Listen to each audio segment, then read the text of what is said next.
पारंपरिक उत्साहात बुधवारी रात्री शनिवार पेठेतील खोलखंडोबा मंदिरात पालखी सोहळा उत्साहात पार पडला। पारंपरिक वाद्यासह रांगोळ्या, फुलांच्या पायघड्या, आकर्षक विद्युत रोषणाईच्या साथीने सजलेल्या या सोहळ्यात भाविक मोठ्या संख्येने सहभागी झाले। मंदिरात काल पारंपरिक पद्धतीने जागरणाचा सोहळा झाला। उत्सवातील मुख्य दिवस असल्याने सकाळपासूनच मंदिरात दर्शनासाठी मोठी गर्दी होती।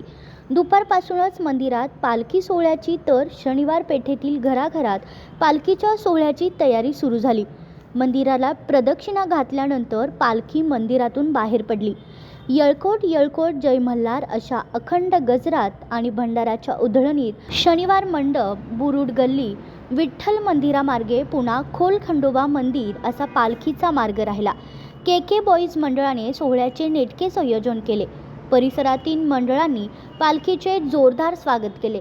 खंडेराव जगताप, पूजा जगताप, आरती जगताप यांनी विविध धार्मिक विधी केले।